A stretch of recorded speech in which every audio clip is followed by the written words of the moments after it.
Good evening. Okay, it being 5:31, I will call to order the Shelburne Select Board meeting of April 7th. And we do have a quorum with myself and Andrew, and Tricia has now joined us. So we have a full vote. We'll begin with acceptance of the minutes from previous meetings. We have the minutes of March 24th. Those were reviewed and some uh, typo corrections and so on done by Tricia. I've reviewed those. Andrew, have you had a chance to review?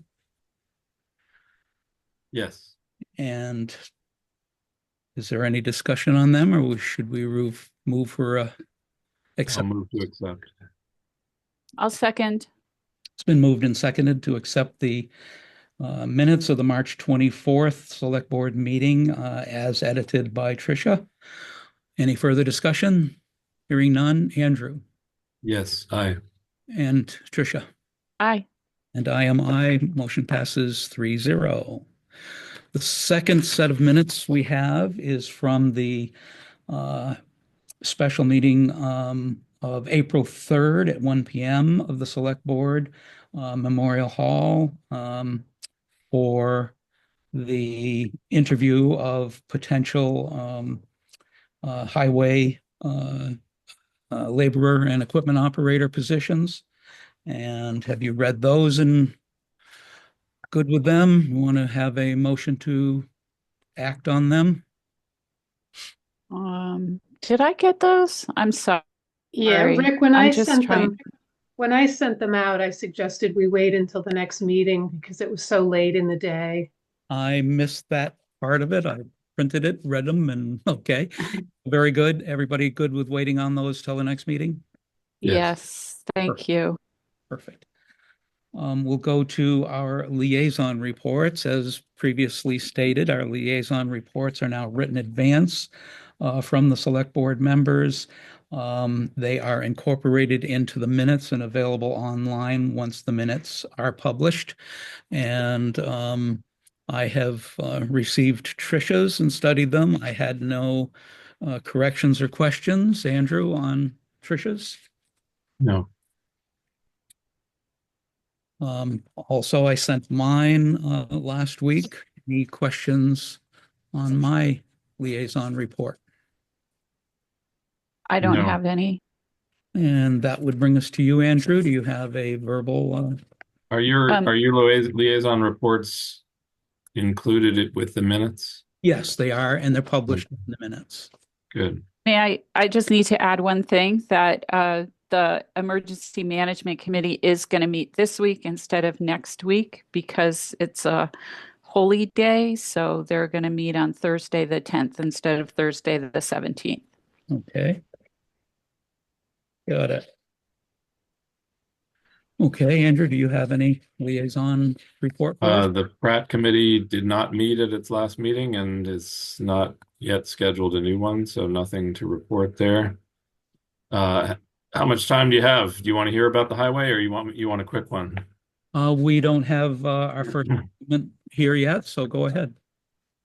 Okay, not a huge amount going on. It's snowing and raining these days, and so the crew is just doing more gathering up of winter debris and fixing the side of the roads. Rick is doing purchasing to contract work for the spring. Some of the line Jeff, items that Jeff, you mean Jeff. Jeff? I'm sorry. I've got a permanent mixture of those names up. I'm not sure what it is. Jeff is so some of the line items that were called out in the finance committee review as being underspent or unspent are awaiting spring work. One is line painting, which Jeff is scheduling KV Corporation to do on Coleraine Shelburne Road, where he feels there's a need. That's a $3,000 line item. He's also contracting the work to clean out the sub drains on Coleraine Shelburne Road. That's where, gravel and stuff gets swept in during the winter, and you have to hire a company with a big suction machine to go down and clean out all those drains. And that will that catch basin work, I think, is also 3,000. He's got more work that could be done in the village, where the catch basins have gotten filled up with sand. That's less of a problem now that we're using salt. Salt is a lot more expensive than sand, so there's some trade-offs there. Though you do have to spend more money on sand on the back end because it winds up in your catch basins. But the salt winds up in the river, so it's there are choices to be made there. Um, and he's doing a lot of sort of spending out of the Old Greenfield Road grant, which still has about $82,000 in it.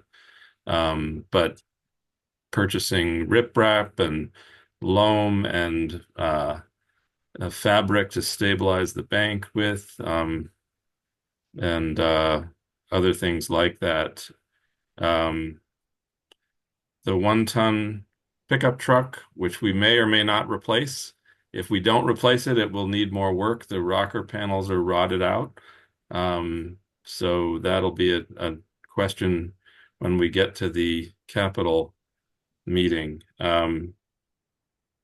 And Rick has been, at Terry's request, gathering bids on the large Western Star truck that Mark had started the pre-bid work on before he left. So he's in the process of gathering a couple of other bids for that.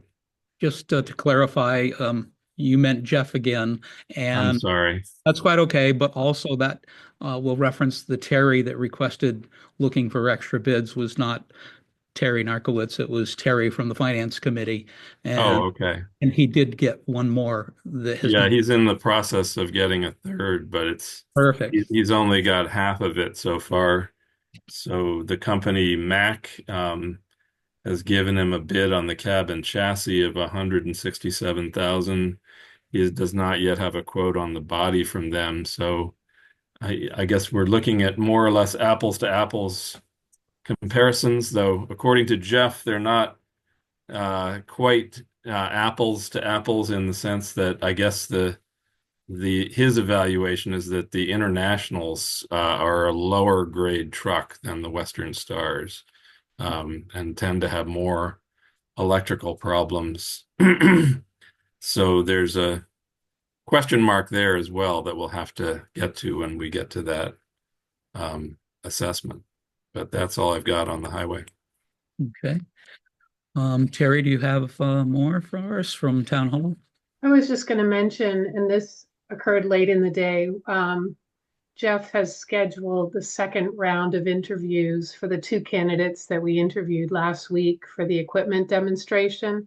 And that'll take place on the date, 17th. the 17th. Yes, at 4 and 4:30. Yes. And I said I would go and join him. Okay. We did get a communication April 1st that I didn't see in correspondence, but is worthy of note from Julie Moreno, the director of the Senior Center, announcing that the grant had been secured. I think the amount is $2,563 for the West County Caregiver Program. So that was just made us aware, and I thought I'd pass that notation along. Thanks. Yeah, I did see that email that she sent out to us. Grants are important for sure. Yeah. All right. That was good initiative by Julie and her staff person. I've forgotten the name of the person who helped her with that. I think it was Teddy. Oh, it was Teddy. Okay. Yep. Yeah. Sorry. Good. Terrific. Okay. Old business. We did just mention the highway labor positions. We did interview for folks. We did interview two candidates. I think we had four applications overall, at least. Interviewed two of them and passed them both on to that on-site second level interview where they um, have an opportunity to display their ability to operate the machinery, etc. So that process is in the works. Um, the Cowell Gym is our next item, director position. We have two applicants that came in. The uh, process is the reason that this is on our agenda this evening. Typically, the Recreation Committee is is the organization, the group that this individual works with on as director of the Cowell Gym. And typically they would interview the applicants and pass their recommendation on to us. The select board, in fact, makes the final decision in the choice of that individual as they are hired as a town employee. Um, in this case, the reason it's on here for a little discussion is to see if the board would like to consider altering that normal but not official documented process, given the fact that the Recreation Commission committee, which is an elected committee, is down two people from their five. They have only three members left. Um, the thought process was possibly one of us may want to attend the interview process as the rec committee interviews the potential applicants, or we could hold a joint interview, which either or, if you both felt that that might be appropriate, given the current condition of the recreation committee. Any thoughts? Andrew? Are they are they asking for assistance from us? No. Oh, okay. It's Yeah, I mean, I guess my general take on working with the committees, whether they're elected or appointed, is to the greatest extent possible to try to encourage them to do their own work and to empower them to do that when necessary or desired. And so that would be the spirit in which I would approach them, is just to say, we recognize you're down a few people um, and we want you to be successful and we want to delegate this area to you as much as is legally possible. And and if you would like our help, certainly we could do one of those two things, but I think I would, especially because they're an elected body, bring it to them as an offer more than a requirement. I hear you. I think that I didn't mean that we would be involved or have a vote in their recommendation. It's their it's their role to make a recommendation to the select board. Yeah. Given that they only have three people and have had difficulty getting quorums, I've been to their last five meetings in a row at least. Um, I felt that it might be helpful for one of us to have more insight of hearing firsthand the interviews. Um, and the interview process, is that done with the rec committee in executive No. session? No, so it's in an open meeting. Mhm. So one of us, I have no trouble, Rick, if you want to go and join in either to observe or to participate. It's fine with me either way. I just as a matter of kind of courtesy and protocol, like to see them stay in the driver's seat. absolutely. And I Yeah. had no intention of trying to take that from them. I just wanted to make the opportunity for, if you all felt it might be beneficial this particular time to have a joint meeting to interview, that's fine. Tricia, any thoughts, comments? I don't think we should be involved in it at all. Yeah. I think they should just do what they need to do. I guess my one question would be whether John Walsh, the current director, is going to be there to help answer questions about what the actual job entails. Yes, I would recommend that. Definitely. So I think that would be the only thing. And I mean, it's really up to them to get their ducks in a row, that they should have a quorum and they need to make sure that they have the three people that they have um, already elected on in that position to be there. Terrific. Okay, old business. Um, Rick, we have Natalie here as well. Great. Oh, Oh, there's, and Rick, just as a point on the next item of old business, I did invite Megan I saw that. McDonough, I saw that. but I told her we might be ready for her sometime after 6 because I thought we were meeting with Natalie. So maybe we can convene at that item when she gets here. That's the next item on the list anyway, so perfect Yeah, time. great. All Oh, right. and here she is. Okay, well, we've got Natalie, Yep. so Yep. we got both of them. All right, Natalie. So um, you are here this evening and welcome for your annual visit to bring us up to speed on things that you may have in the works and are working on, and take any questions from us. So you have the floor. Thank you, Mr. Chair. I appreciate you and thank you for the opportunity to be with you tonight.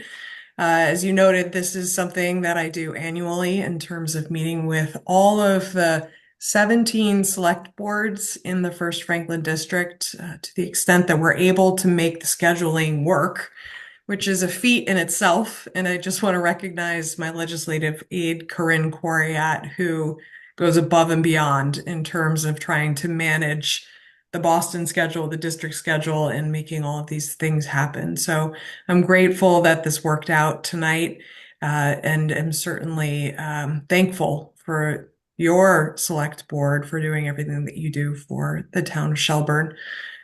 This is really an opportunity to hear from you in terms of what is important to you, and just to make sure that what I'm fighting for in Boston is what's important to you, in terms of what you're hearing from your constituents.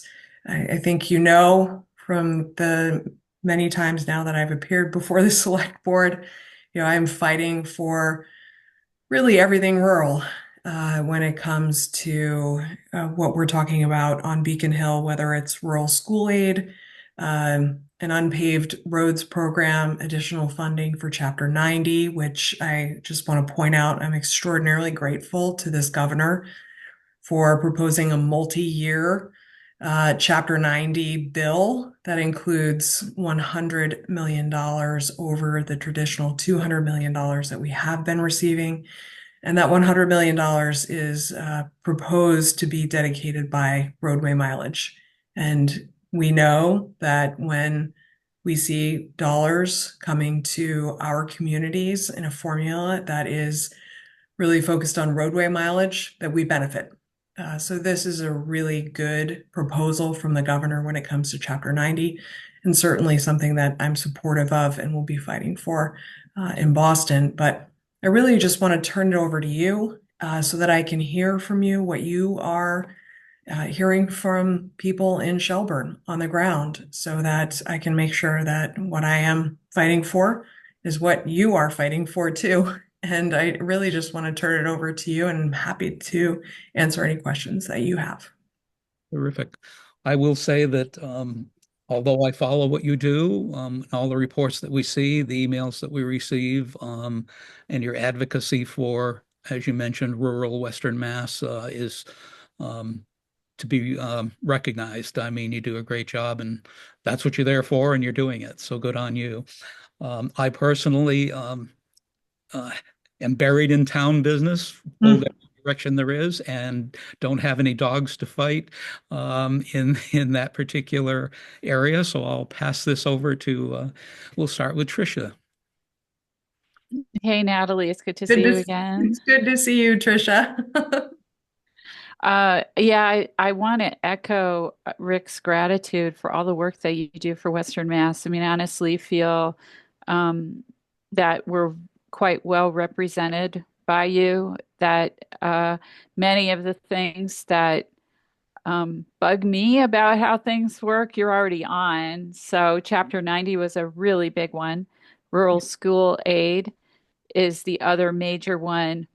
But there are a couple of other things that I just like to bring to your attention. I know with Massachusetts EEA, with their MVP program, that's made some pretty significant changes this year in terms of the application process, which was really wonderful because last year's application was quite onerous. And I know that they were listening and did make some changes, but it's still kind of a big bugaboo. And it feels a little bit overwhelming for small towns. I had an idea, and I actually talked to the MVP regional coordinator about this several months ago when he asked for some feedback on it. And I'm wondering if this is something you could look into. I instead of us having to claw and fight our way and grab the scraps of what might be out there, or all 351 of us are fighting against each other and, for limited funding. And I was wondering if instead of us all having to fill out these onerous applications, it might be something to consider that instead of doing that, we get a block grant of some sort. And what Mass EEA does is provide all the technical assistance that we need to make those things happen. So they're the experts. They know how resilience projects should work. They know how to do a lot of the culvert replacements and all of that. It would be really helpful that instead they could do the analysis. We could say, this is what we need. And they say, here's the money to make it happen. So all of that kind of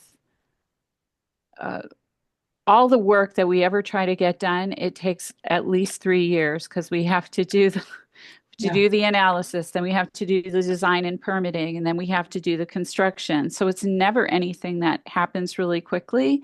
If we know we have a problem, why not just have people that can help us at the state and have the funding available for us? Because it feels really terrible, like we're competing with Buckland for MVP funds, for example. Sure. We're in separate, as the world would have it, we're in separate regional coordinator regions for MVP. So this side of the Deerfield is Connecticut River Valley, and that side is Berkshire's.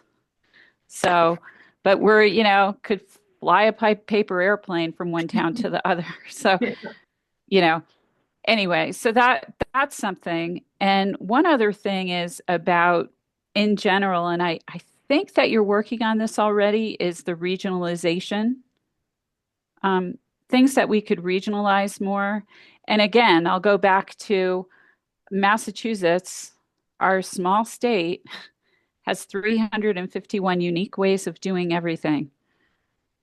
And if there were ways that the state actually not just encouraged with words, but actual deeds and funding to make it easier for people to engage in or towns to engage in bigger projects or do some administrative functions on a higher level so that we're not all, again, we're duplicating efforts and using precious funding in our small towns to do things that might be able to be handled better at better scale. Economically, it might make better sense fiscally to do things on a regional level. That's what I've got. No, I hear you, Tricia. This is incredible feedback, and I really appreciate the feedback on the MVP program. We suspect that the administration is going to be releasing an environmental bond bill soon. And we've certainly been in conversation with the administration about things that are important to Western Massachusetts. This is not one that's been brought to my attention to date, but it would be interesting to look to see how many communities, and I think there are a lot of them now, involved in the MVP program, and whether or not it would make sense to do something more like a block grant rather than having to apply for funding. And that's certainly something that I would be willing to talk with the administration about, uh, because that program has come a long way since it was originally funded, and that is great, and we should be continuing to build on that. So I hear you, and I also want to recognize certainly the challenges that our rural communities face when it comes to submitting these applications, because we do have a largely, we have great volunteers in our communities. We have incredible people like Terry who are working so hard for our communities every single day, but there's only so much that each one of these individuals can do. So if there's a way for us to make it easier for communities to receive funding for the projects that we know will make a difference to achieve the goals of the MVP program, I think that is, well, MVP, that I think that would certainly be something worth looking at. And when it comes to regionalization, we're working certainly on school regionalization. I know that several communities are also looking at regionalizing services. And to the extent where it makes sense that the Commonwealth can help to do that, I think that we should be looking at that and should be looking at funding it. If we get back to the education piece, I did secure funding to be able to provide a little bit of funding to support Mohawk as they are looking at regionalizing services in the study that's currently underway. And I've been at several of those meetings recently, and I have to say, something that continues to be pointed out is how much involvement we are seeing from the community. And of course we would, because this is an important part of our community. But I'm glad to have been able to support that effort. And the Rural Schools Bill that came out of the Rural Schools Commission that I chaired on the House side with Senator Adam Hines at the time on the Senate side did include several recommendations around regionalization to ensure that communities did have some certainty around what the fiscal parameters were and what the support would be from the state if a community did want to consider regionalizing. So we do have a bill currently before the legislature that does include a section around regionalization and the ways that the state can support that if communities decide that that is the right choice for them. We have 181 towns across this Commonwealth that are classified as rural, which is a number that blows people's minds when we talk about it. And when you consider that there are 351 cities and towns in the Commonwealth. And I'm grateful, for the opportunity to serve on the Rural Caucus as the chair, on the Regional Transit Authority, again as the chair, in terms of bringing legislators together from across the Commonwealth to find common ways for us to support one another, just like you were just talking about, having to apply, and then Buckland also having to apply.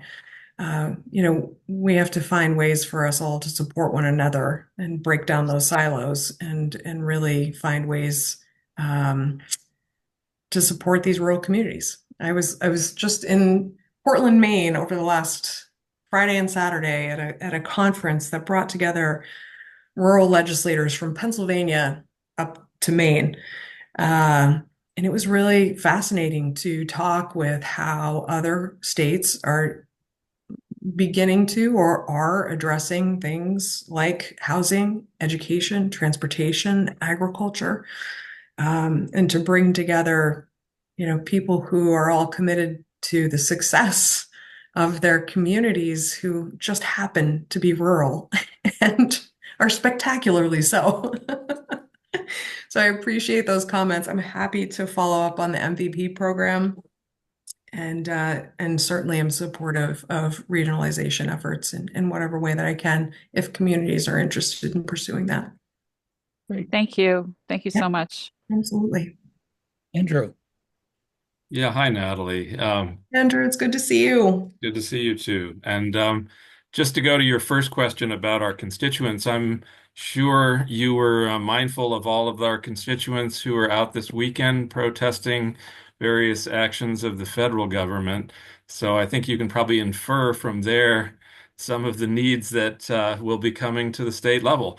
And I think that goes to a couple of points. One, I'd be interested in your take on where the legislature is in response to the governor's budget around education and transportation. The Fair Share Amendment is certainly a great boost, and we're sort of curious, given all that's happening on the federal level, sort of how that will reverberate in where the legislature goes with those choices. You know, reading that Springfield lost $47 million from their school system kind of leads you to believe that maybe there'll be some push on moving some of that fair share money in to fill those gaps, and what will that impact be on transportation, you know? So I'm just curious to know kind of how that's shaking and in your conversations with your colleagues. The other, you know, areas where I think there's sort of building on what Tricia was talking about in terms of regionalization.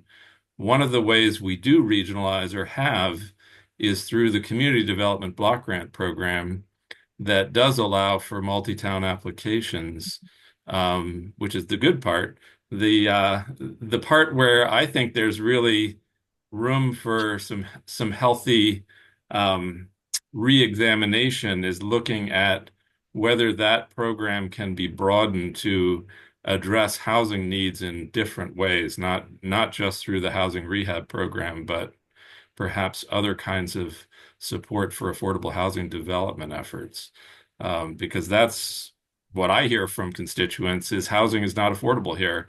Megan McDonough is on the call here to talk to us about how we can help Hey, with that in Megan. a very Good to small see way. you.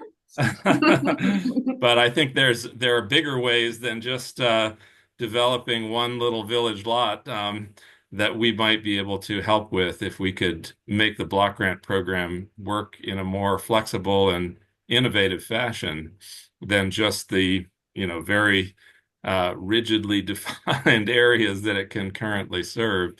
Um, you know, and I think again, the way that collaboration sometimes works against us is that sharing a village means that when Buckland applies for a grant on their side of the village, that can hurt our similar grant applications on our side of the village, or vice versa, you know. So we can get penalized for sharing a village between two towns. And that has in fact happened on a couple of grants that I've been recently involved with in the sewer district and with our pocket park. Mm. Um, but in terms of getting back to Rick's point about what the select board tends to focus on, the infrastructure issues, I'm sure you're in conversation with Conway about the historic Bardwell Ferry Bridge, which we'll be talking about later in our agenda. But that's certainly one we could use your support as that moves to the funding level. And then we have a small bridge repair project, well, not small to us, but small perhaps in comparison to others, um, at the South Bardwell Ferry Road, that'll probably be $3 or $4 million and need to be grant funded over multiple years. That's another area where your help could be really helpful. And then the other project that is kind of teeing up um, is the Memorial Hall Theater renovation that I just wanted to update you on. We we did get Paul Mark's earmark in the Economic Development Bond Bill, and thank you if you were helpful on that as well. Um, but that's only step one. We have to get it onto the governor's capital improvement plan. And I've been kind of waiting on that because we are just completing the bidding process for the phase 2 renovations that we have raised about $400,000 for to replace the seats and fix the floor and ceiling. We're expecting all of those bids back on April 18th. So assuming that goes favorably, and we have gotten one favorable painting bid, so good signal there, that will go forward in May and June. and then I can approach my colleagues and others, to formulate this lobbying campaign with the message that, well, phase two is underway, and we're now aiming towards phase three with this $250,000 earmark, and we want to have your letters of support to push that forward. But that's kind of the strategy in which we're phasing this forward as we raise funds for it. So that's where the Memorial Hall Theater project is. And then the last big project I'll mention you already know about is I'm on the sewer commission as well. Our sewer district pumping station down at the bottom of Deerfield Avenue. We're completing a engineering study with um, help me out. I'm blanking at Weston and Sampson. Mhm. And that should be done by August, I believe. And Okay. that will kind of tee us up for applying for the infrastructure grants that we'll need to use to replace the generator and some of that equipment. So some pretty big ticket items that are larger than our 300 sewer ratepayers can Yeah. easily swallow. And so those are areas, all areas where, as you see those things, that your support will be really very helpful. So that's what I got. No, that's really helpful, Andrew. And Terry is great in terms of keeping us updated, my office updated in terms of what those financial, asks are and what the needs are from the town. So again, big shout out for Terry and Thank you. all of the work that she does every single day. I don't know how you put it all into a single day, Terry. Um, But Andrew, you started off with what's happening at the federal level and what has happened this weekend, which was extraordinary in terms of how many people showed up to say that the cuts that are happening at the federal level, whether it pertains to education or agriculture or transportation or whatever it is especially problematic for rural communities that have relied on these funding streams. And the fact that they are being cut um, certainly a problem for all of us, but it's something that is important to recognize that the Commonwealth cannot replace what the federal government, what we're seeing in terms of proposed and real cuts or freezes uh, to federal funding. And this is on any given day, any given hour, it seems right now. So we are doing our best at the statewide level to take in what's happening at the federal level and respond appropriately, recognizing that there just is no way that we could fill a gap, even with our rainy day fund, which our rainy day fund is not intended to fix cuts and freezes in federal government spending. So we are all carefully tracking what's happening at the federal level to see how we can best respond, not only on the financial level, but on the policy level as well. But like I said, it's hard to respond when things are changing on a day-to-day or hour-to-hour basis, or a tweet or an email or whatever it happens to be. So I appreciate you lifting that up, and certainly am grateful for people who have raised their voices to say that what's happening is not okay. We had 300 farmers show up in Hadley last weekend. Last weekend, it may have been the weekend before, to say that the cuts to USDA were not okay. We have farmers who undertook projects with the anticipation of being reimbursed for the funding that was promised by the federal government, and now are having to come up with funding to be able to figure out how to fill that gap. We're trying to figure out how to deal with this at the Commonwealth, at the statewide level, and we have farmers who are trying to figure out how to fill these tens of thousands of dollars of gaps. And that, to hear these farmer stories, was heartbreaking. It really was. And to have so many people show up to say that cuts to agriculture, cuts to people who are funding, who are producing our food locally, who are producing food for our local food banks and food pantries, that is a real problem. And it was wonderful to see so many people show up. So, Andrew, to your point, at the state level, we'll be doing what we can policy wise and funding wise, recognizing at the funding level, there's only so much we can do.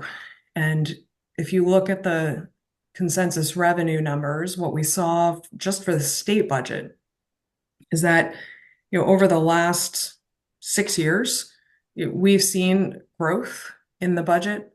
And then, well, I'll say over the last 4.5 years, we've seen growth in the budget. Over the last 2 years, it's slowed down. It's not going down, it's just flat. And so we were already prepared to have to make some really difficult choices when it comes to the state budget. And now we have the additional uncertainty around the federal budget, which is making these budget choices even more difficult. The Ways and Means Committee is meeting right now. Today they had a meeting in Attleboro around health and human services. They will have a meeting later this week. I think it's Thursday, around just generally around what the proposed budget is from the governor. And then the House will release its version of the budget on the 16th of April, and we'll take up the budget the last week of April. So we'll see what comes out in that budget. But you can trust that I'll be fighting for things like rural school aid, regional school transportation. When you talk about the fair share amendment, we will on Wednesday be taking up a bill in the House around the surplus funding that's come in around the fair share amendment. And this is the funding that has to be spent on education or transportation. There are several investments in education that I'm strongly supportive of, but the majority of the transportation dollars are going to the MBTA. There's a little bit that's going to regional transit authorities, and I'm happy to finally say that we've made some progress on unpaved roads. $10 million are set aside for unpaved roads in this proposal that we will be considering on Wednesday. This has been something that our communities in Western Massachusetts have been talking to me about since I was first elected. The fact that we have roads that are completely shut down during mud season, making it impossible for people to receive emergency services, get to their jobs, get to schools. Their undercarriages of their cars are being ripped out. If we're able to get this $10 million through for unpaved roads, that will make a significant difference for our rural communities on top of what I hope will be that $100 million based on roadway mileage for Chapter 90. On Bardwell Ferry Bridge, the Bardwell Ferry Bridge, we did reach out to MassDOT directly last year to urge them to speed up that design. They did move up that advertisement date by a full year to the summer of 2026. They're working on those right-of-way pieces. But I was able to talk with the highway administrator about the impact that the closure of this bridge was having, especially on a farmer who happens to have land on both sides of that bridge. And thankfully, Mass Highway was receptive and understood this. And despite it being a municipally owned bridge, they did agree to take on the design and responsibility for that project.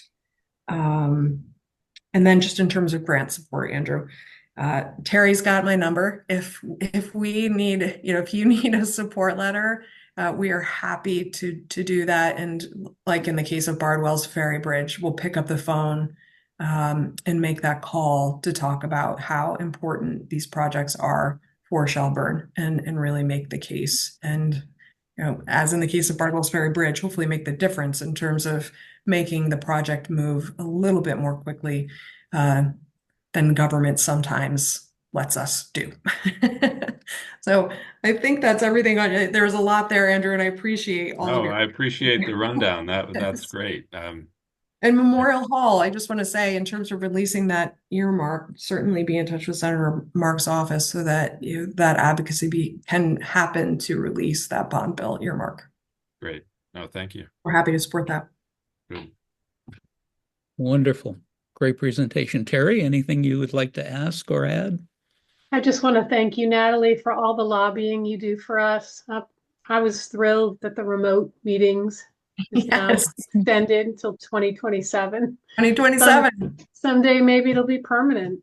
Who It would knows? be good. I was just where I was in Bernardston the other night, and we were talking about when will this be permanent? We got to ease our way into it. 2027 is a good start. Yes, thank you. Yeah. And I assure you, it's not lost on us that Terry can put 10 pounds of potatoes in a 5-pound bag. Make it easy. So it's not lost on us for a minute. We're But very, very lucky. Absolutely. Absolutely. That's so true. Well, you all have my number. You've got my email. So if anything comes up, just let me know. But this was really helpful, and I have my list of action items to do here tonight. And please don't hesitate to reach out if I can be of assistance in any way. thank you so much Thank you. for joining us. Thank you. All right. Take Thank care, you for all everybody. your work. Thank you so much for your work, Natalie. Thank you. Thank you for doing what you do. We appreciate you. Yeah. Take care. Bye. Bye-bye. That was very interesting. Okay, we are back to our regular agenda. We're on old business, item C, that being the proposed use of the housing trust funds for development of a tax title properties. We've had discussion on this previously. There's new information Andrew supplied very late this afternoon that I just got when I got back up here to start the meeting. And we do have, I just happened to look at the email when I sat down, so I've not even had a chance to read it. um, so we had brought this up last week, sorry, not last week, at our last meeting, about the possibility of a warrant to apply for funds to take those first initial steps in preparation of the Mechanic Street and the Main Street lots for the potential of Habitat for Humanity producing a project to add affordable housing unit or two to the town of Shelburne. And the questions that, well, actually, I think it was myself that brought up the concern that although I support the idea and principle, the lots themselves are so unique that they give me great concern. And I said, I think Tricia was the one who recently asked for how many dollars were into these properties for already, and adding to that tab without having some inkling that we have a prayer of moving these forward, like I think we all want to. So I suggested that we, put this in front of the Conservation Commission, get their take on it. I didn't hear anything on that in the last 2 weeks, or a week and a half, I should say. So I reached out to a Conservation Commission expert who brought up a fact that I hadn't heard mentioned before, and that's that both the Main Street properties, even if they were combined together into one, are within 200 feet of the river.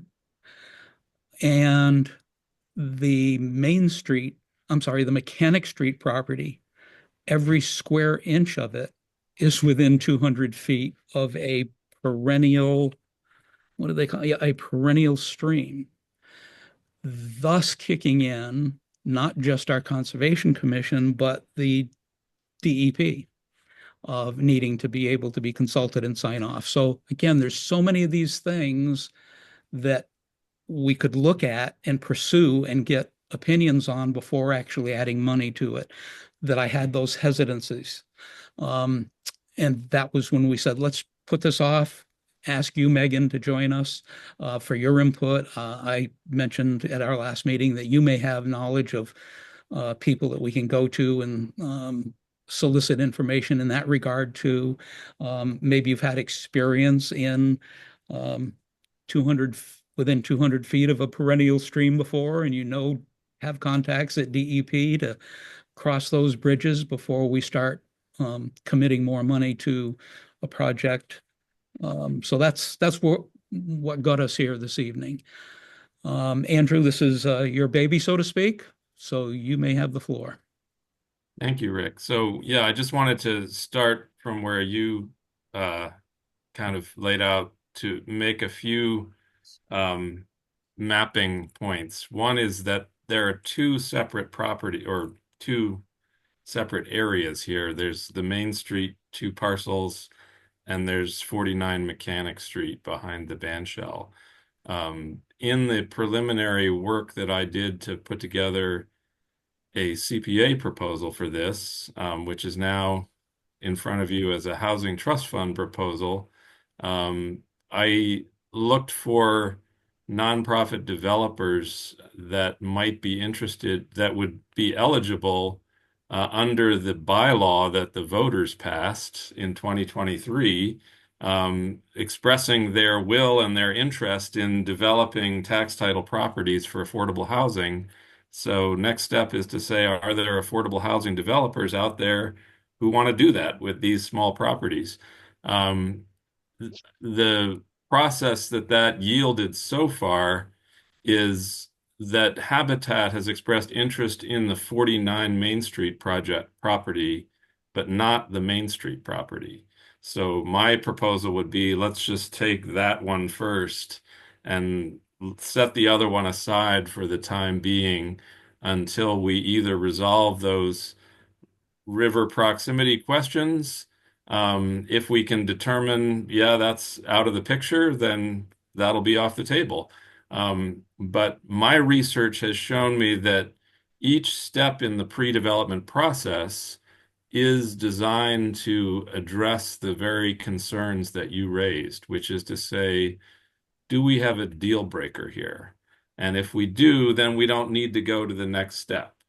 So the first step in the process is to assess the wetlands issues on the 49 Main Mechanic Street property and to say, is that a deal breaker? In order to answer that question, I did approach several of these environmental consultants that Megan was kind enough to refer me to, and spoke to a few of them today. Um, and and they need to obviously come out and assess the property. I did go and walk the property myself today. You would think if it was a wetland that it would be wet in April, but in fact, it is not. And it is the back side of the property is lower than the part where the front flat part where the house used to be, but only by a few feet. There is, however, a pipe that comes out of the hillside, right on the backside of the neighboring property into the back of this lot. So that suggests to me that water does flow through that pipe from time to time. It's not a big pipe; it's maybe 8 inches across, so it's not like a huge culvert. But it does look like it's draining water out of the neighbor's property onto this one into that low area. So if that represents a permanent stream, we would have to get a wetlands consultant to tell us that and bring that information to the Conservation Commission. So step one is doing the wetlands assessment and survey to bring to the Conservation Commission to answer the questions that you raised. And step two is then to do a phase one environmental assessment to determine whether there are environmental hazards related to the prior house that was on the lot that would again possibly be a deal breaker, preventing Habitat from wanting to assume the burdens of that cleanup. And so those are the first two steps that would then, if they were answered positively, we could go forward to step three, which would be to develop an RFP to essentially hand over the property to an eligible nonprofit organization. And we could attach those two studies to that RFP as information. Um, Megan kind of suggested that today in my conversation with her that we would then ask in the RFP that the respondent assume the responsibility of taking the next step, which is developing a site plan and presenting that to the ZBA for a special permit.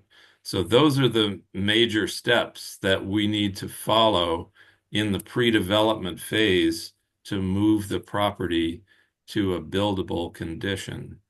And I'm going to turn it over to Megan to have her correct all the errors I've just made and fill in any of the gaps. But that was my synopsis of our conversation that we had this afternoon and my conversations with the various consultants that she referred me to. So that's as smart as I've gotten about pre-development work in the last 24 hours. So And I Megan, apologize for not getting it to you sooner. I've been sick pretty much over the last week, and working with a cold just makes you sick longer. And so I have not gotten over it yet, but I'm here. So Megan, we did not have any advance notice to get you on the agenda, but I would, you've joined us before, you've spoken to this issue before, so I would like to give you some time to go ahead and answer, as Andrew said, did he get it all right? Did he get any part of it wrong? I also noticed the loss of the words Habitat for Humanity because the original idea was to turn it over to you as the executive director or to the Habitat. And the wording that Andrew you just used at your dissertation there was to a nonprofit developer. Does that mean it would still end up with you? But questions like that. So bring us up to speed a little bit, please. I think Andrew's synopsis was a good one. It's well articulated, Andrew. Thank you. I am not a wetlands biologist, but when we've worked with other projects that have been previously developed, sometimes the rules are different regarding how close you can be in the proximity of a wetland, because there's already been previous development on the site. So the conservation, if we're not going to make it worse than it already is, sometimes there can be exceptions made to some of those buffer zone requirements. But we would need to consult. First is the determination is there anything that needs to be worked around? You know, are there wetlands? Is there a perennial stream? That is an open question.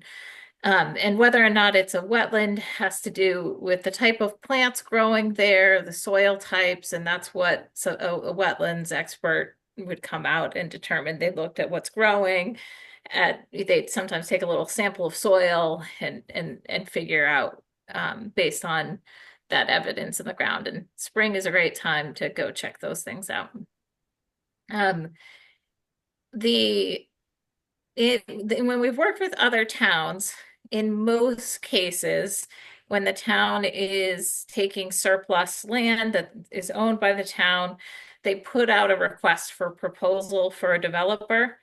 And the reason for doing that, I believe, has to do with town procurement rules, that you're selecting someone to do development, even if you're giving it away for free.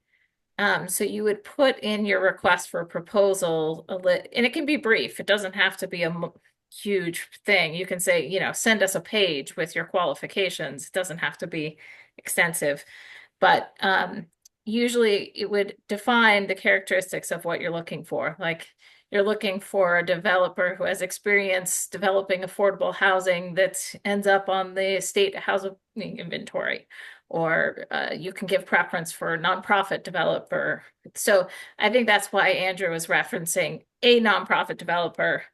But there's not a lot of nonprofit developers who do single house projects, which is why it's great that we're having this conversation beforehand.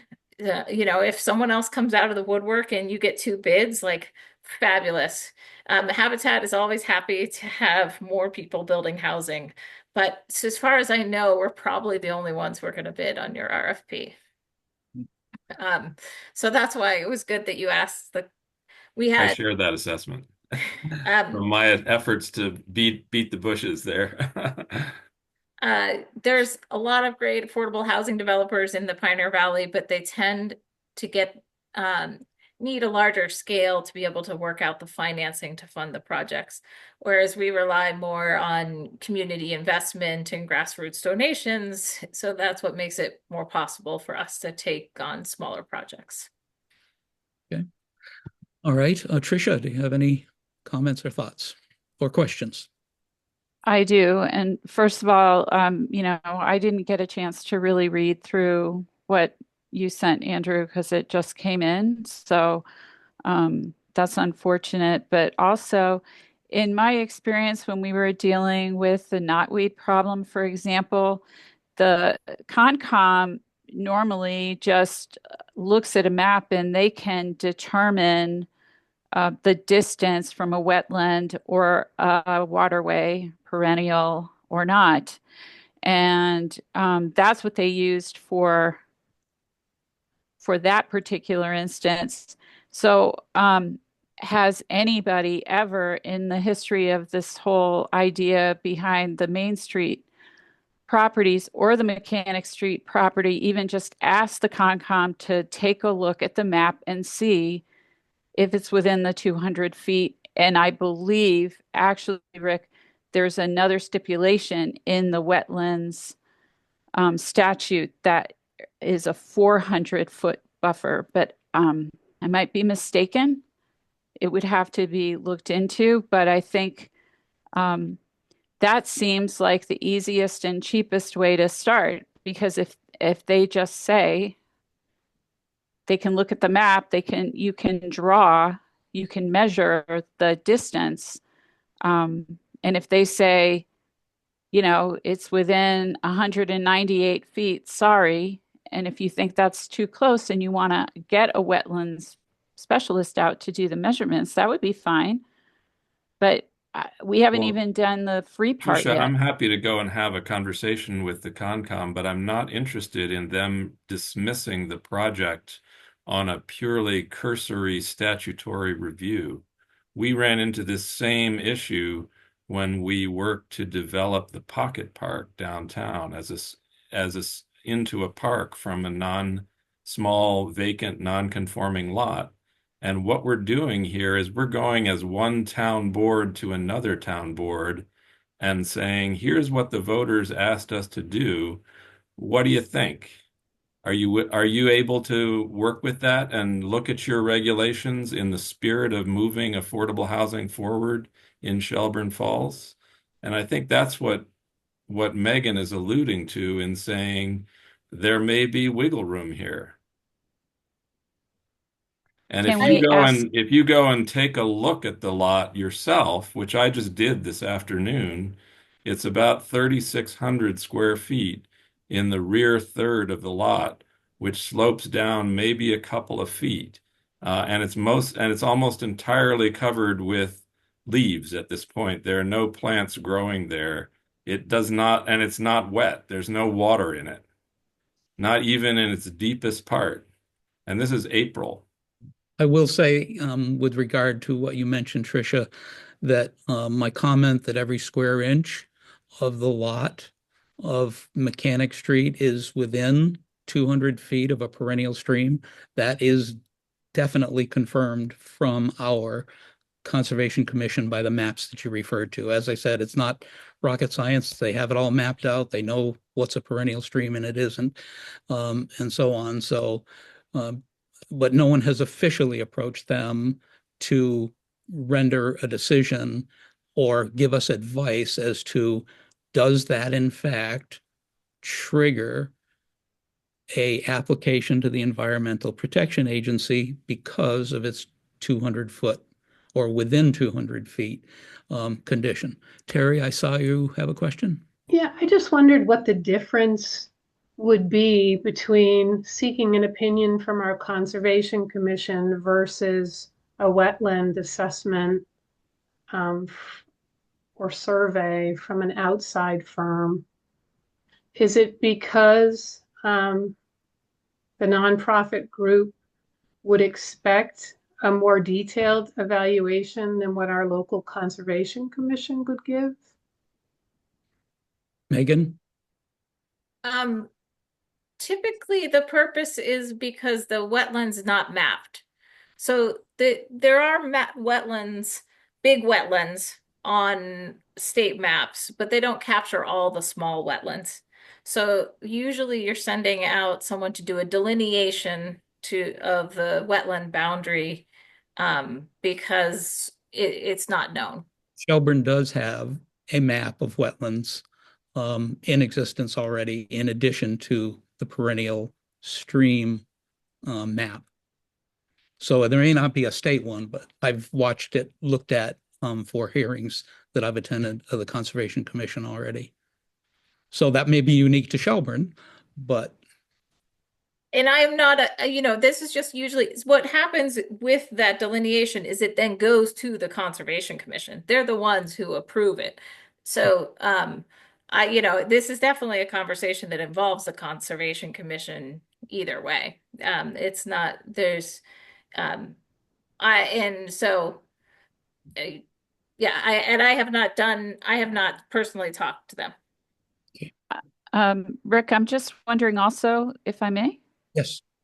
I'm wondering if we can't engage UMass Extension for this also, instead of hiring another organization or spending more town funds on this, because I know they have quite a lot of experts there who could potentially help with this discussion about, is it a wetland or isn't it?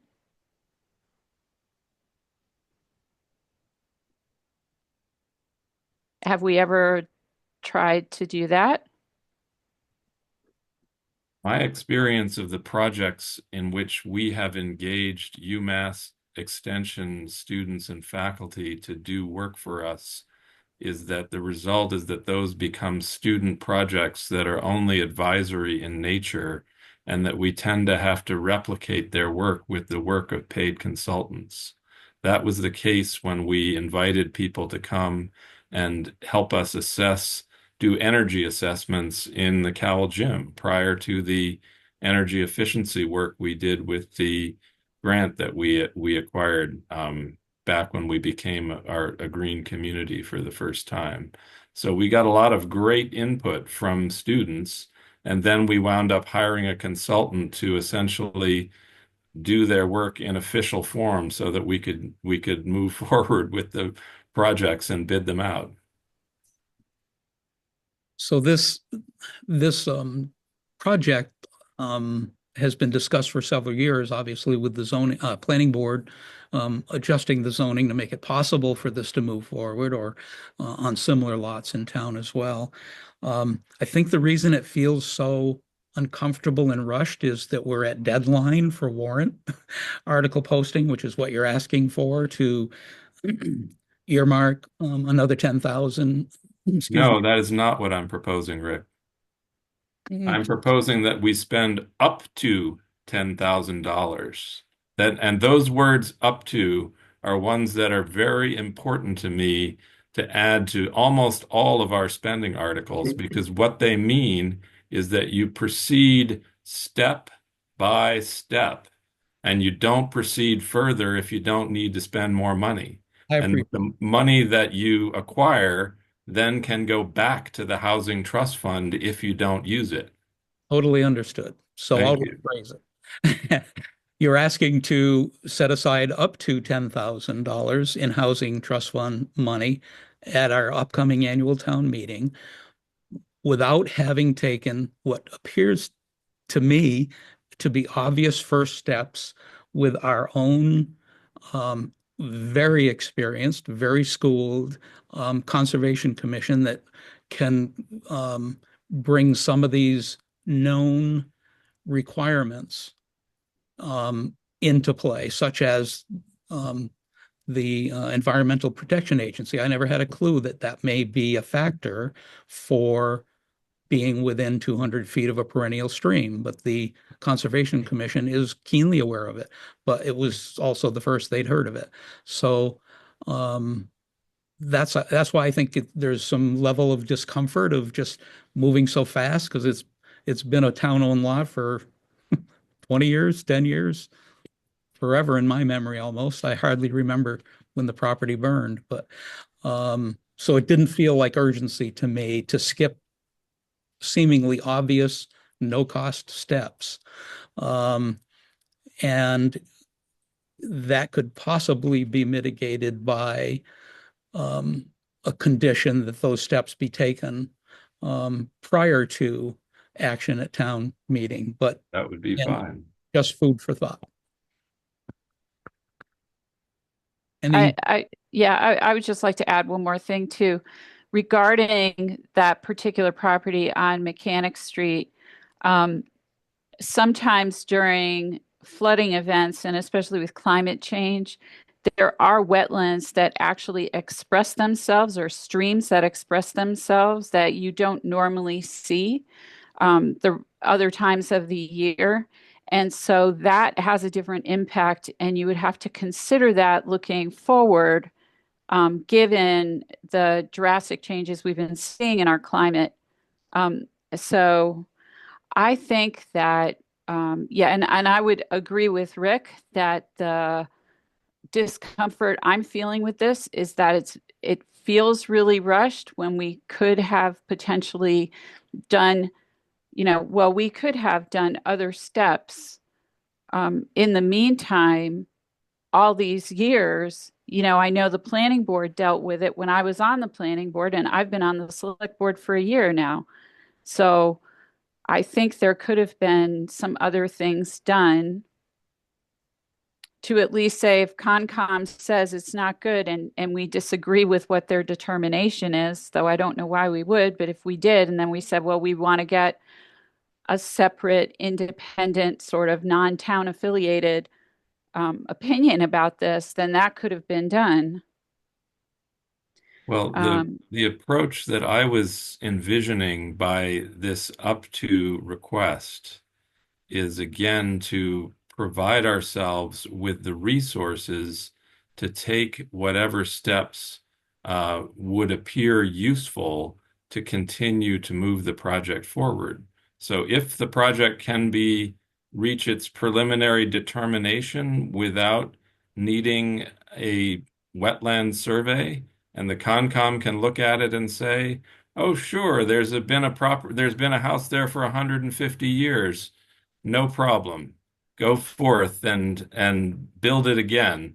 Then we could go to the next step, which is rather than waiting a whole nother year, we would have the funding in place to then say, let's do the phase 1 environmental assessment. And then let's move forward to the request for proposals.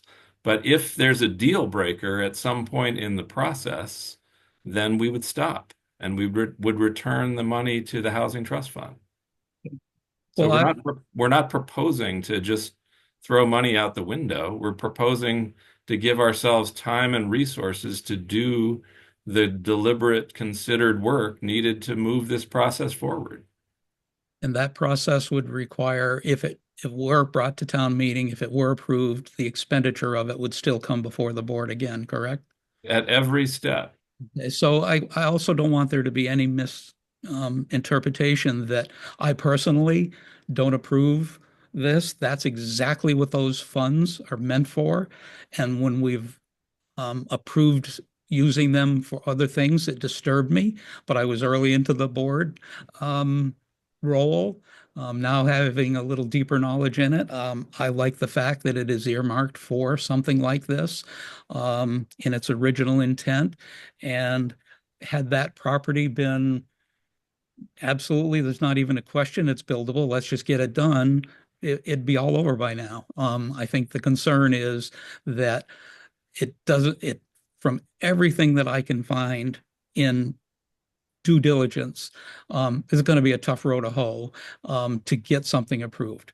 That said, that's just my opinion, and I don't want a misconception that I object to the project of affordable housing, but the manner in which this one seems to be rolling forward.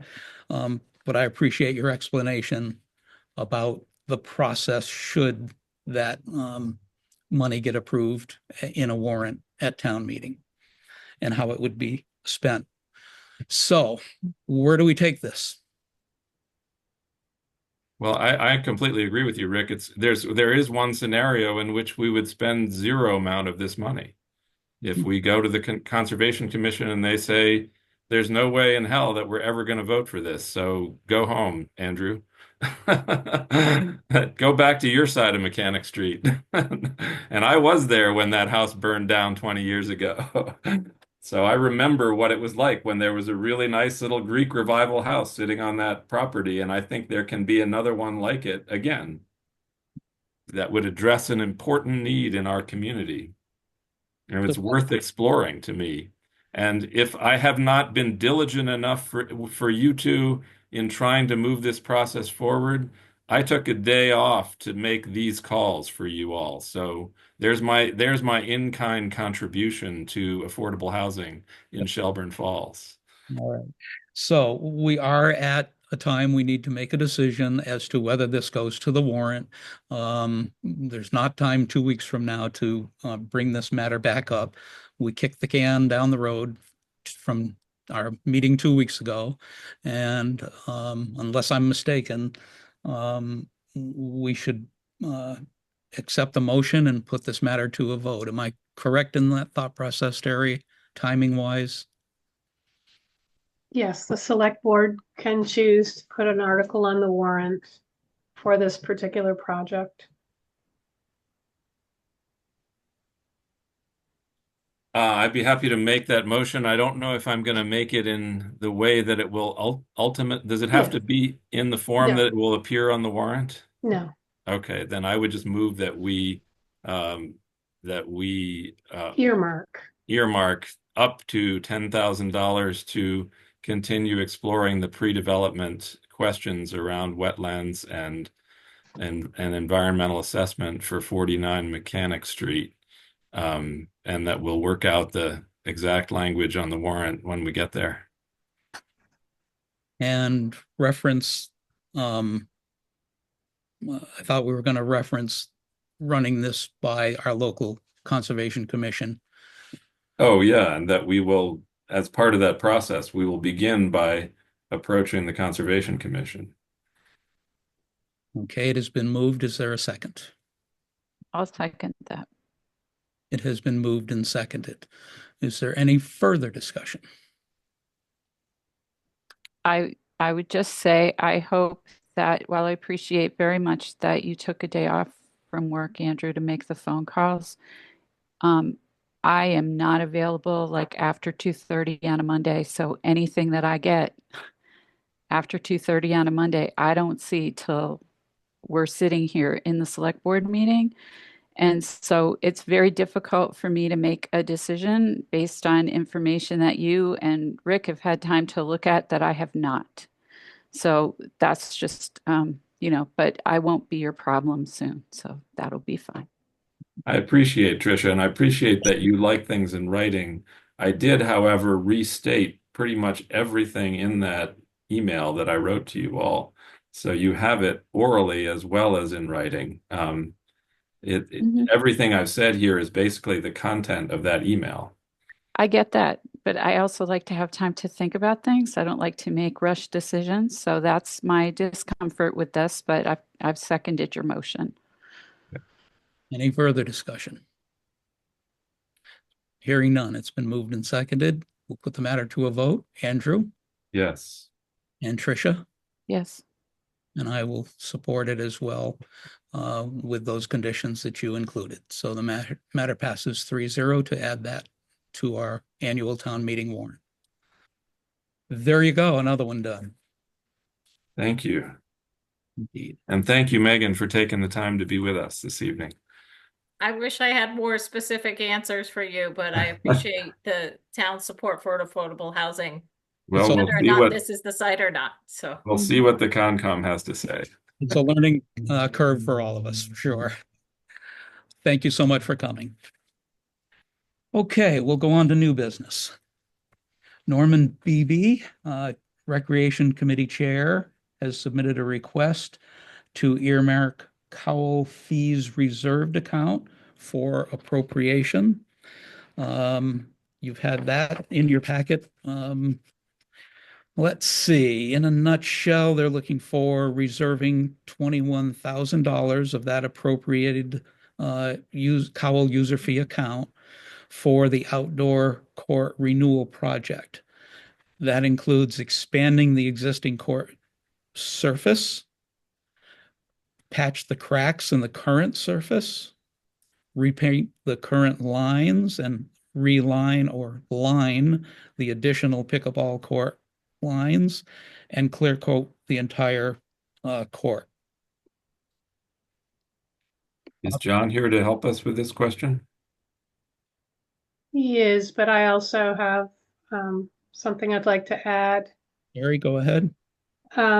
Prior to this request, John Walsh had submitted a request seeking $40,500 for phase 2 of Cowell Gym capital improvements. When I'm in the process of putting the budget together, so not to deplete all of the housing trust funds, because last year's earmark for Cowell Gym all came from housing trust, I too had hoped to use the $20,000 in Cowell Gym user fees to offset phase 2.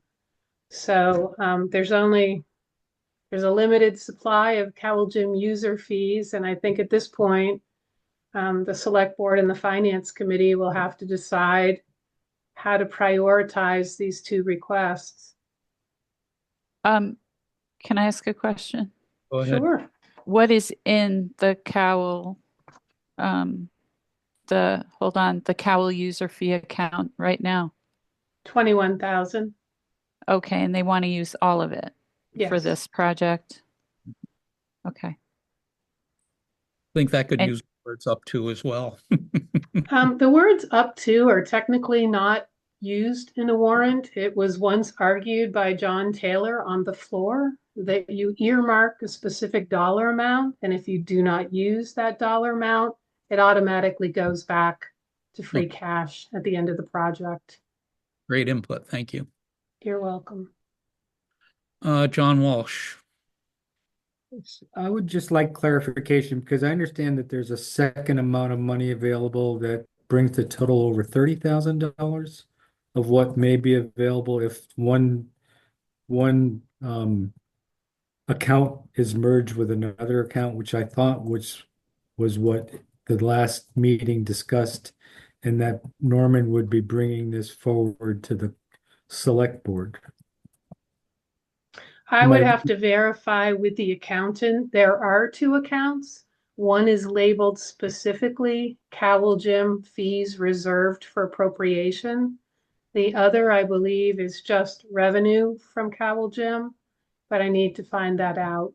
If there is 30,000 in the combined accounts, there's still over $40,000 in requests for this particular pot of money. On top of the 21 that they're asking for the outdoor court? There's 21 for the outdoor courts, and then I broke the Cowell Gym capital improvements phase 2. That was $40,500. I was recommending taking 20,000 from Cowell user fees and 20,500 from the housing trust. Part of my request for that 40 also included, which could be deferred as it's been many years, that there's a lot of questions about some of the electrical service in the gym, and there is no way of identifying what circuits are labeled. There's open boxes that have potentially live electricity running into them, and part of that was to spend some money with an electrician to figure out and label all those boxes and remove anything outside that might be either it just may need just to be capped and tied off. And I was doing a very rough estimate as to what it might cost. So that could be deferred for another year if that's the case. I think, That electrical work you just described with having potentially live wires running, is that Yes. Yes. well, I don't think we have seen that proposal, have we, of the breakdown of the 40 that John submitted? It's I, a rough breakdown. He's seeking improvements to the tab room, the bleachers, the floor, and electrical work. And I think John's estimate is just that, an estimate. I'm really not sure how far it will go. I'm not sure once John steps down, who will actually bid these projects, oversee these projects. I think the bleachers are definitely a safety concern, and potentially the electrical. I don't know enough about it. I've heard a lot of complaints about the condition of the floor, and I think Diana Hardina is in the process of getting quotes for the floor in the gym. Yeah, the floor is in very bad shape. There's cracks, boards, there's dead areas. That basically was done, I think Diana mentioned that it was done 6 or 8 years ago for approximately $6,000, which was sanding, refinishing with three coats and repainting. but the rec committee did not bring that forward to us as a request, right? Now, Right. John brought it forward. The board will review it with all capital requests when we meet with the finance committee. Do we know if it has the support of the rec committee? Yes, We do. yes, they voted to support phase 2 of Cowell Gym improvements. And then in late March came forth with yet another request for the outdoor courts. You remember that, John? I don't think I've missed a meeting since last fall. Yeah, Rick, they did actually approve those line items with the inclusion of what they wanted. There was a discussion of $5,000 for the gym floor, and then I with re your input, they reduced that to 4,000, I believe. I don't recall anything on the electrical or the No, other. that was just in my budget. They didn't actually discuss it at the Okay, time. so they've recommended part of that capital request, or parts of it, I should say. Yeah. Okay, interesting. Well, again, that housing trust fund um, just seems like a kitty that people say, well, let's get some money out of that. And it doesn't sit well with me when this is a town building that needs maintenance and repair.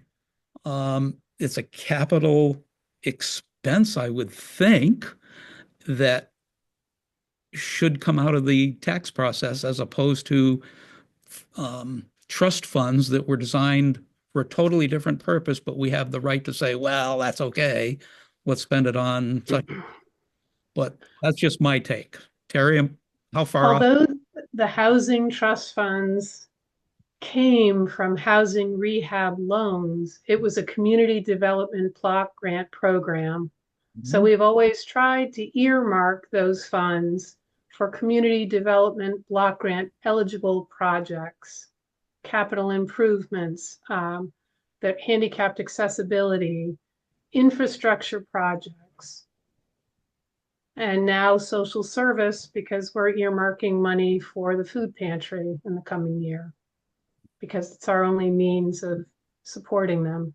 Mhm. That's an unfortunate one too. John? So my understanding, and I'm probably wrong at this point, but I thought that the 53 or $55,000 approved last year for the windows and other improvements, and where was that capital expense as opposed to be funding through the housing grant? Could Terry maybe or somebody else correct me on where that money came from? I'm pretty sure that money came from the Housing Trust Fund because Absolutely. it was an infrastructure Okay. type project. Because I classified this as capital improvements for this phase 2, and where that comes from is up to you all. And My concern is that the tab room at the back of the building is extremely, and it's gotten even worse condition since we looked at it last year. and we could do it probably for around $25,000, but that tab room's got an open door that goes to no place, and it needs to be boarded up and insulated and closed up. So that was what my primary purpose was, the tab room, and trying to finish that structural issues with that section of the building. Well, the tab room, the electrical, and the condition of the floor, the gym itself are all things that definitely need to be done. It's just how do we push them across the finish line in conjunction with their request for the 21,000 out of the Cowell Gym user fee. So, Andrew, you have a comment? Yeah, a couple and a couple of questions. Just to say that, Rick, I share your concern about spending the Housing Trust Fund money on a lot of other projects, and partly because I think as our previous conversation may have indicated, it's politically a lot harder to get the town of Shelburne behind affordable housing than it is behind fixing Cowell Gym. So I see it as more of a political question of how you marshal town resources to do these projects. I think the Cowell Gym has decades of deferred maintenance that we need to address. And so I have no question that we need to spend money to tighten it up and get it in shape. But I would also feel more comfortable if this was coming as a capital request from the town taxpayers to say, let's spend town money on this. My question to you, John, is just an informational one about the outdoor work. When they say that one of their projects is to expand the courts, how would that work, and where would that expansion go? So my recollection of the conversation, Andrew, is that they want to extend either, if you're looking from the parking lot towards the tennis courts, they would like to extend it to the right and to the left in the full length of the court, so that they have more room to add more pickleball a court. So would that mean they would take down the fence and expand the area of the court? That was not clear. That I personally, I think that that may be the case, but they would probably be up against that fence with that extension. I think there is about a 3 foot extension before you hit the fence. So The they would other issue expand is that within the fence or not? it would still be within the fence. Within the fence. Yes. But But it there's would be an right up, it would be there's unpaved areas inside the fence? correct. There's grass area on either side. Okay. Okay. I know. I just wanted to get a clear picture of what they're proposing to do. Correct. I mean, they have looked at talking to the company that originally did the resurfacing 4 or 5 years ago, and none of that is under warranty anymore because we're in New England. We get frost heaves. There are cracks. The pickleball people did go out this past fall and tried to seal those cracks. But again, it's a maintenance issue that happens in New England where you're going to have this type of weatherization issues. And the other question I have is, are these requests coming to us for some decision tonight on the part of the board, or are they going to be added to our capital conversation when we look at all of our capital allocation questions? It was, I'll let Terry address it, but it was my understanding that Norman was asking you to act on that transfer. The warrant, as you know, closed, and I received this request from Norman last week. So this is the first the board has seen it and or discussed it. It would be in addition to the town meeting warrant. How do we do that? But we still I have time to think do that, yeah. I think when we meet with the finance committee, we have to line up all the capital requests and the operating budget, figure out what we can afford and what we can't afford. And adjust the warrant at that time. Yes, the warrant is closed. When I say the warrant is closed, it's closed because if we didn't close it, people could continue to put articles before us. You have to have a cutoff date. Like So this? that date has come and gone. Yeah. Yet we're adding to it, but that's okay if the board So, wishes to so add Rick, to it. my proposal, or my recommendation would be that we do what Terry just said, is just put this into the pot with all the other capital requests and decide with the finance committee, do we want to do these projects? And if so, do we want to do them with town money or with housing trust fund money? Or, yeah, stabilization, Right. taxation, however you want to do it. But then there's also the follow through. If this goes on the warrant and the funds are approved, who follows through with it? Who becomes the clerk of the works? Who bids it? Um, Well, let me just say, if I may, I'm willing to follow up with these projects that I've kind of initiated, even with as a volunteer. I mean, I'm hoping that the windows and the shades will be finished by the end of April, possibly early May. And I understand I would be willing to put together RFPs to get this other stuff going and follow with that through on a voluntary basis. The tab room improvements is not a major project as far as complications. It's a fairly simple thing, and I'm very confident that we can do that really before the end of the summer. The other things would have to fall back to the rec committee for somebody there to stand up and take control of those ball court type stuff that I don't know anything about that type of stuff. Okay. So your willingness to participate beyond your date of retirement, resignation, whatever you want to call it, of your current service would involve the electrical if that happened, the floor if that happened, and the tab room, or just the tab room? Well, I'm thinking the tab room and the electrical, because those are the pieces that I've been paying a lot of attention to. As part of the earlier discussion about the new director, that would be one of the things that I would instruct them or provide information for them to follow through with any other items, because I think that as the new directors also should be part of their responsibility. Great. I just had one question. Does anyone know if the rec committee put forward this for CPA funding? They did, and they were rejected based Okay. on the fact that this additional money was available in this recreation committee account that none of them were aware of. It was brought up by the member who recently resigned, and she was the one who was pushing forward the the that request to that committee. They did approve a sign, a bulletin board to be put up in front of both the front door or the side door and the tennis courts. Thanks. I kind of remembered something, but I wasn't sure exactly what it was. So thank you. Sure.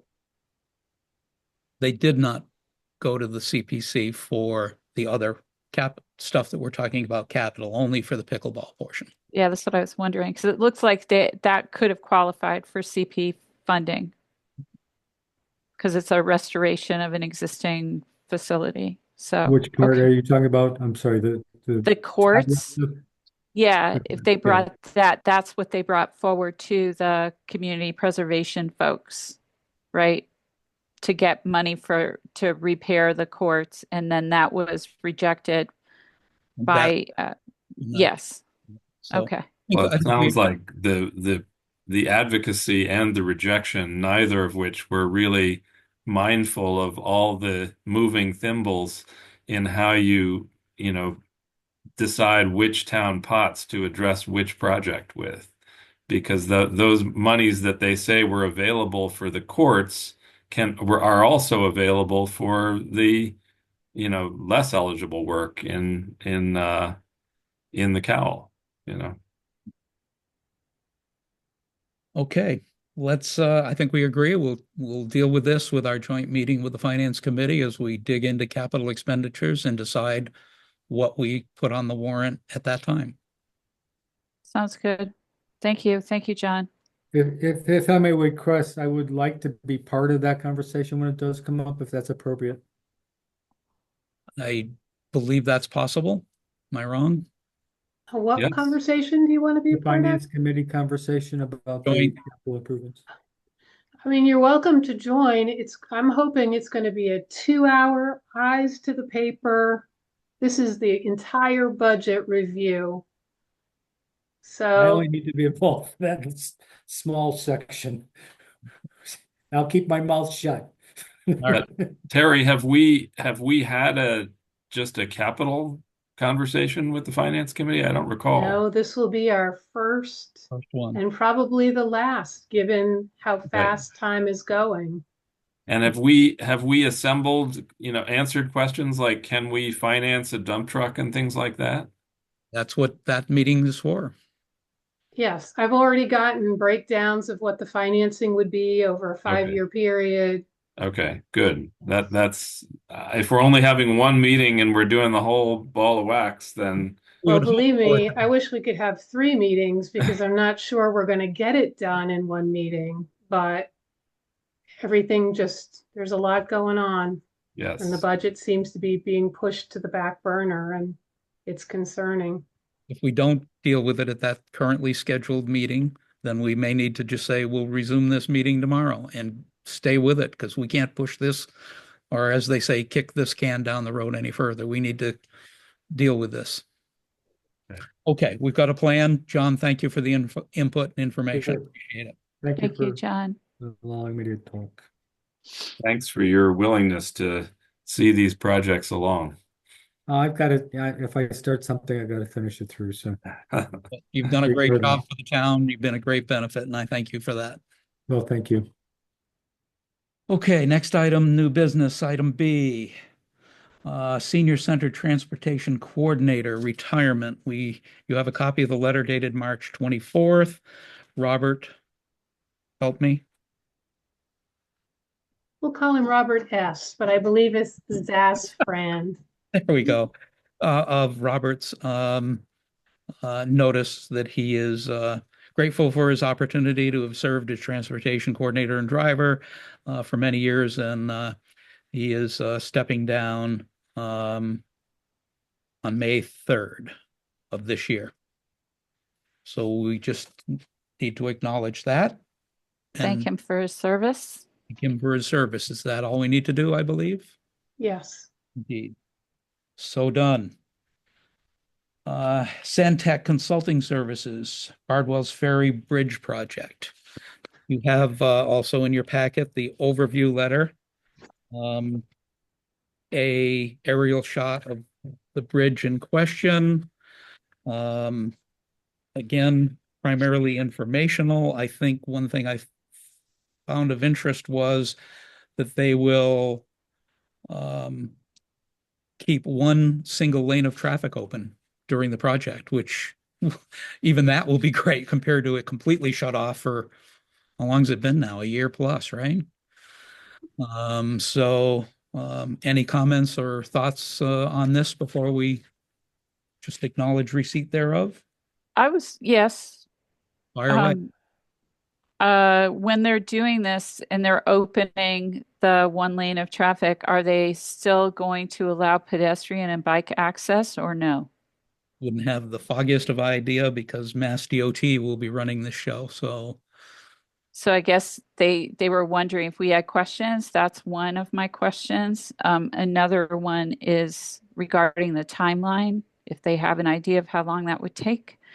And then thinking in terms of sustainability and maintenance, it sounds like they're going to be using, and I may just not be understanding this correctly, but it says that they were going to do in-kind replacement of the existing timber deck. And I'm wondering if they're actually going to use timber or they're going to use something that mimics wood. They are going to use timber. They've already selected the species. I believe Andrew was on the meeting with me where they discussed that. Okay. I think in kind means that they want to maintain the historic character of the bridge and replace what's there with something similar. Okay, good. Thank you for that explanation. Because I was also wondering if they, you know, if any of those boards rot, if there's a good plan to replace them as that happens or anything like that. Uh, I don't know the answer to that question. My guess is that that is a, process of bridge inspection that should happen at regular intervals. With this bridge in particular, rotting of the deck has not been the major issue. It's been the problems that have occurred at the Conway end of the bridge, that actually are not even on the bridge deck itself. They're part of the abutment is what triggered all this work. I see. Okay. So the deck has actually held up pretty well for quite a long time. But yes, it should be regularly inspected, and if it's rotting, we should, or Conway or whoever should address it. and as you said, that hasn't been a problem. They have Yeah. lasted excellently, and they just felt that we're going to be ripping this sucker apart and have it closed. Let's just put new ones in now because it is significantly down the road in its lifespan. But so would you like those questions to be, Tricia, would you like those two questions? When it's reduced to one lane during construction, will it be open to just autos or will pedestrians and bicycles be allowed? Ask that question. And if they have a timeline, would you like those sent to answer their query if we had any questions? Yes, that would be wonderful. Thank you. Okay, Thank you Thanks, very Terry. you're welcome. Andrew, did I you have a curiosity, a couple of questions. One is my general sense of reading that letter is they were looking for our support for their general approach. Is that not the case? They were looking for public comment, yes. Oh, okay. Just in the form of general comment, not a motion. Right. Yes, we would welcome your public comment and input regarding the proposed project. Oh, Yeah. okay. Well, So I'm in support of the maintaining the historic character of the bridge, and I support the project as it's been proposed. My question is the bridge actually more than one lane? Can two cars pass on the bridge? I think it's a one-lane bridge. That's how they've described it from the beginning, right? I've always thought of it as a one-lane bridge, so that was a little surprising to me that they can keep a whole lane. They're basically saying they can keep the bridge open during construction. So that to me would suggest that bikes and pedestrians could also pass, but it's probably a good idea to have that in writing if that's a concern. And that may come up with the question we'll be asking them. I've been over it hundreds of times, and I haven't been in over a year, so I can't even picture it. But um, I I can't. It's been so long, I can't remember. Did I ever meet another vehicle on the bridge, or did we not? So let's put yeah. those questions to them, and we'll have done our duty and weighed in on the project. And this Okay, is thank project you. is primarily proceeding under the auspices of the town of Conway, yes? Correct. Yeah. State, Yeah. yeah, they're driving the bus for sure. Item D, new business, town hall, standby generator proposal. Excuse me. We do have a quote from Current Electric for including or adding a generator to the pre-wired town hall. It's been my contention right along that it's crazy that in this day and age, we don't have our town hall able to operate and continue the day in, day out daily business of the town, from payrolls to everything else, without a backup generator, and forcing a complete shutdown in such case. Obviously, people before us felt the importance of it and had the wiring done. The wiring was maintains the first floor and all the operations. The quote, as you saw, came in at $9,995, which means it would not need to go out to bid. The suggestion has been made that we um, get this done, put it behind us, and bring a second of our buildings up to snuff for backup generation by putting a little over 5,000, a little under 5,300 to the generator from the ARPA funds and take 7,412 from the Pocket Park allocation to make up the difference. Wait a minute, where are those numbers? Because that's not what I'm looking at on page No. 11 of our packet. That's correct. If you don't mind, Rick, the Kettle Gym window improvement project came in almost $5,000 less than what was anticipated.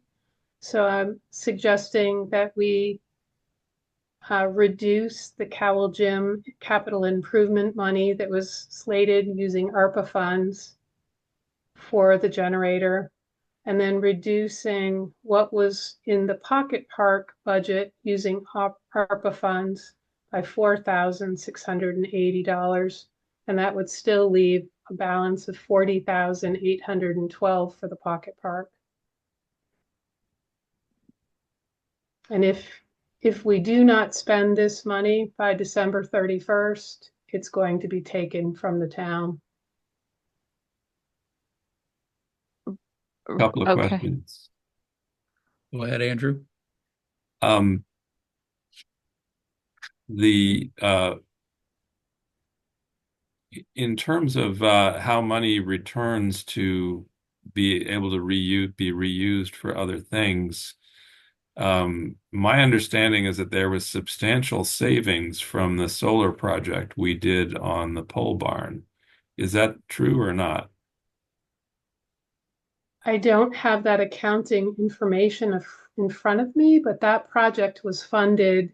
That was not funded using ARPA funds. No, it was funded with town money. Yeah, so it would And we, require a town meeting vote to reallocate funds for one specific project to another. otherwise it goes into Free cash free cash and then can be reallocated to capital expenses. can be, it goes from free cash to then stabilization and then, yes, reallocated for capital. So that could be a source of funding for this project as well. Yes, but it would be put off until FY26. And I don't know if there's money left over in the solar. I'd have to go back and look at accounting records. I don't have that with me. Okay, because and I don't know if the funding has all been completed in terms of getting back the 30% from the feds. Is that as a direct payment? Has that been filed? That has been filed, but we have not received it. Okay, because that was a pretty significant chunk, and we did appropriate, I believe, $110,000, and I think when all is said and done, we may have spent less than $70,000 of that. So I don't know. So that's another potential savings that we can look at, or at least I hope we can look at in terms of the decisions we'll be making at that capital projects meeting. The other question I have is, we do currently have backup generating capability at the town hall? No. The transfer switch is installed. Right. So does that mean we have a temporary generator we can bring around when we have a problem? There's a temporary generator over at the Shelburne Fire Station that would have to be transported over there, hooked up, and to see if it worked. The emergency management director had that on his list of to-dos. He did take it over to the fellowship hall across the street from the fire department and made sure that it worked over there. And then his next to do regarding the generator was to take it to town hall. But, So as of now, we have never actually done that when we've had a power outage? There's never been anyone to call to say, hey, could you bring us a generator? Because typically when there's an outage, it's because of high winds or some other reason, and there's no one to pick up a generator and bring it over and plug it in. So when we don't have power, we don't have phones, we don't have computers. Uh-huh. And I It think seems like that that ought to be part of the protocol that Tom is so carefully developing for us as emergency management director. he is. He's working on the continuity of operations plan, which I mentioned last time. That that is included in it. So that's why he wanted to see if the generator could be transported over to town hall and actually serve that function. But that's another, that's also another thing that's going to take a while to do. I mean, we could allocate for a generator for town hall and also for the Cowell Gym, and so that could be used as an emergency shelter now that that's been approved by the rec committee. Maybe that's the best way to do it. So there are demands for the single portable unit. We have a wired system. Multiple. Yeah. We have a wired system at Town Hall that will ensure that the town's business can continue in the event of an outage. We are able to do it now, and other savings that we may receive from the solar project or other sources will all be getting looked at for other generators, as Tricia just mentioned as well.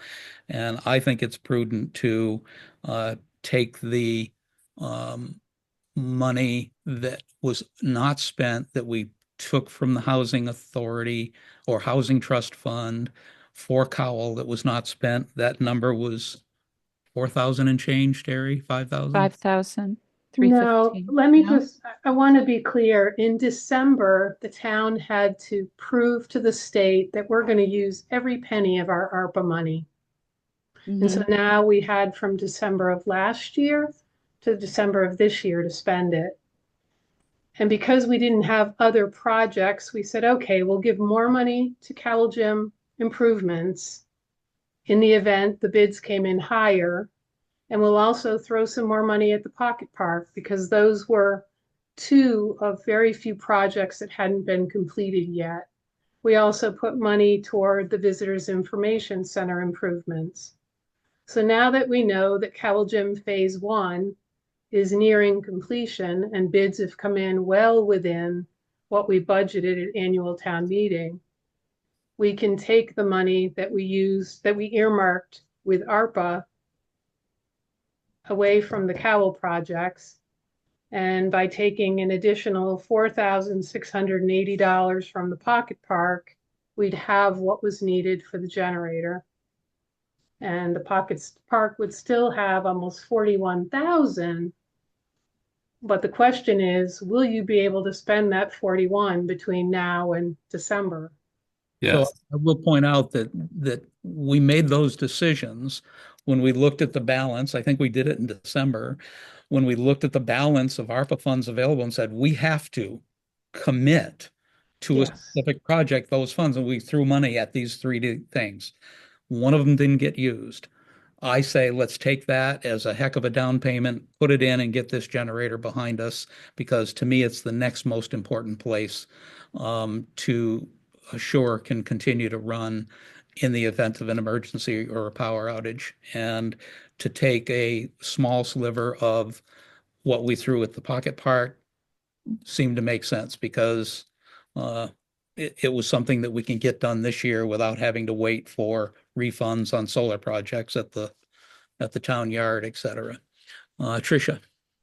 If I'm not mistaken, the way that we had that vote was that we would allow for anything left over from the Pocket Park projects to go to the Cowell Gym capital improvements. Yes. And so we're taking money to pay for this generator from capital improvements for the Cowell when we actually have a request for capital requests for the Cowell. So why don't we just, you know, shift more from the Pocket Park funding over to the Cowell Gym improvements capital improvements and use some of that for and pay for the generator. I'd like to get the Pocket Park project done and be done with it. But here's the thing I'm in support of the proposal as it's been presented. I think $41,000 will do the job for the different projects that we've outlined there.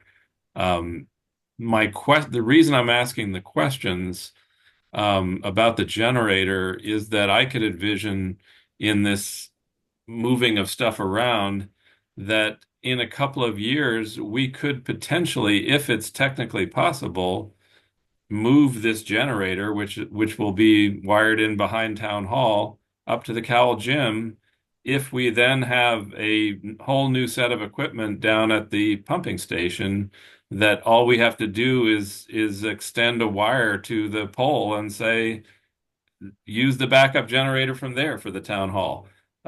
So there's a project in the works that's going to take a couple of years to pull off. I don't want Terry sitting in the dark for the next 2 years of windstorms. So I'm happy to support putting a generator in now to make the town hall fully functional, even in power outages. But I would like to explore that possibility that if we get a functioning generator at the pump station, that maybe we move this one to the Cowell Gym, and then we've generated all of our buildings, Another potential option down the road. But again, the generator needs to match and work correctly with the previous wiring already installed. And the proposal that we received from Current Electric matched the proposed generator to the hardware and that's already pre-installed in the town hall. So we know we got a perfect match. And so I agree with you, Andrew. This is something we should just get done. And one other question I have just about that perfect match. Terry, when you got Current Electric to tell us that, oh yeah, the needs are pretty light on the first floor, were they including heat pumps in their assessment? They were. So that'll work for heat pumps, computers, and lighting and the whole thing. Yes. Okay. I just want to make sure that was true. are we ready for a motion on this to put it to a vote? Sure, I'll move that we that we fund the generator with the two funding sources that we've described so far. Well stated. I'll second that. Been moved and seconded. Is any further discussion? I guess I'd like to also, think about getting money back into the Cowell Gym improvement funds committed column, I guess, if we could do that. Tricia, I just wanted to clarify that when that vote was taken in December, it was a means of making sure we spent all the money. And at the time, we weren't sure what the bids would come in at for phase one. So I definitely understand your desire to find other ways to fund the Cowell project. But right now, there's no way that John could bid and execute what he hopes to do in phase two before that December deadline comes up. Okay. And he was confident that the tab room could be done this summer. I viewed the foundation area, the tab room itself, which is in the back end of the court. The project isn't complicated, but definitely necessary as there's water infiltration in the foundation and so on. So as Terry said, he's going to be able to do this and get it done and use those funds so that we don't come into jeopardy of losing them. So we have a motion on the floor. There was any other discussion? So hearing none, we'll put the matter to a vote. Andrew? Yes. Tricia? Yes. I am a yes. Motion passes 3-0.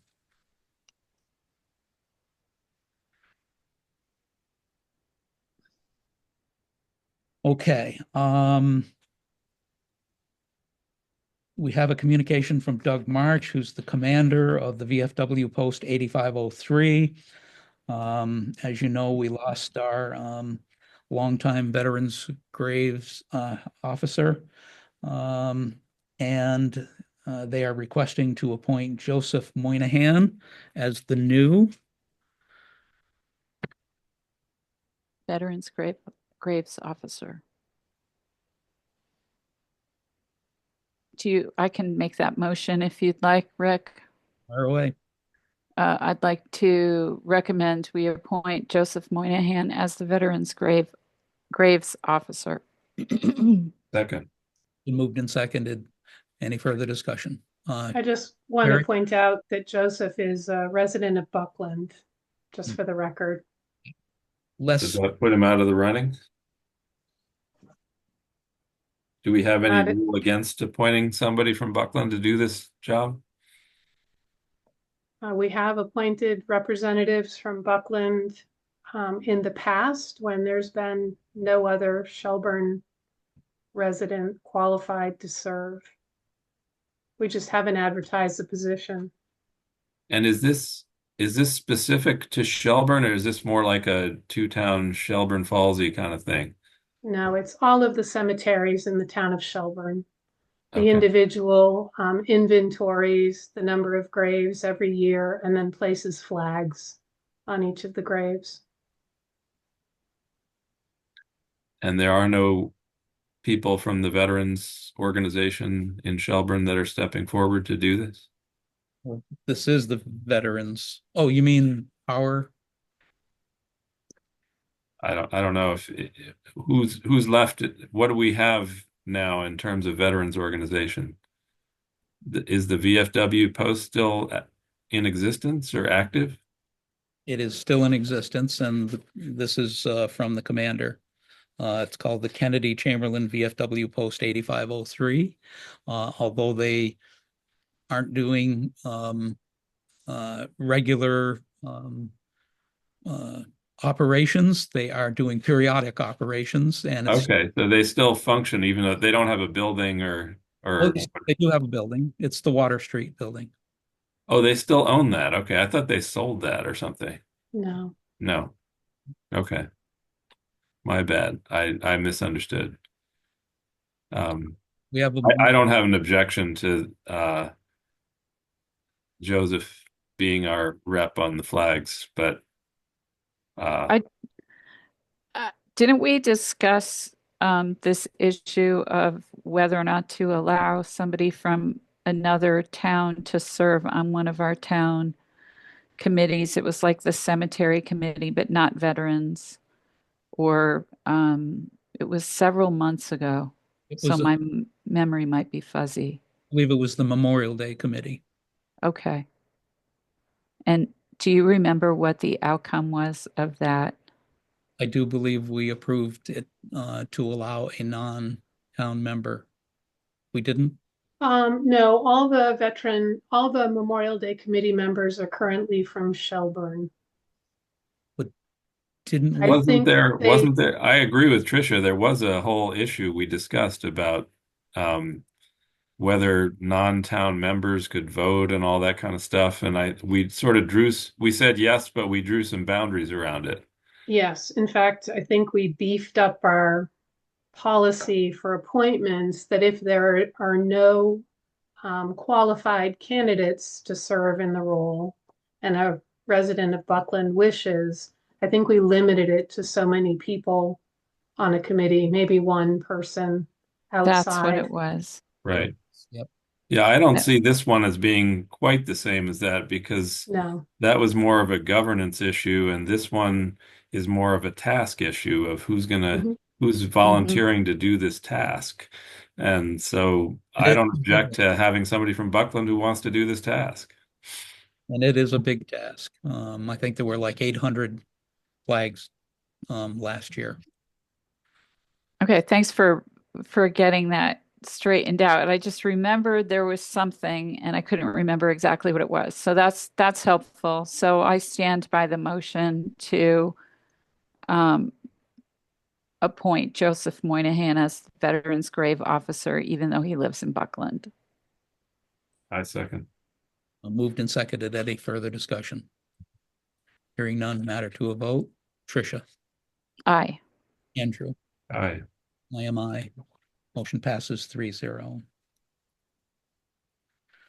Our town accountant, Dara, put a request to authorize transfer from a reserve account. And I think in your packet, she explained it well. Payment transfer is $1,041.10. It's a request to a line item transfer.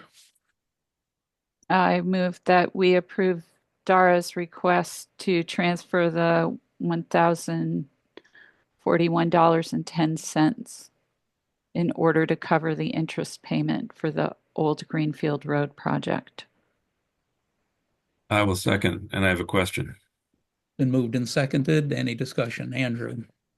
My question, Terry, is can we use the MassWorks grant itself to pay the interest on the MassWorks grant? The MassWorks grant is a reimbursable grant, so the town has to pay all the money up front and then we get reimbursed. So I don't believe the MassWorks would cover our short-term borrowing to meet our financial obligation. In fact, I know they wouldn't. They would not. Okay. I doubt it. Okay, because we do that, when we borrow for trucks, we're putting the interest and the principal together on the town warrant, and so we could, in theory, put the interest back in as a as an expense of the project. I would have to ask the auditors if that would be an allowable reimbursable expense because it's a federal fund. I highly doubt they would cover the interest because we don't have the money in our coffers to pay for the project. I think the MassWorks program just operates that way. The same is going to be for the sewer commissioner pumping station project. We have to pay all the bills up front, and then MassWorks will reimburse the town.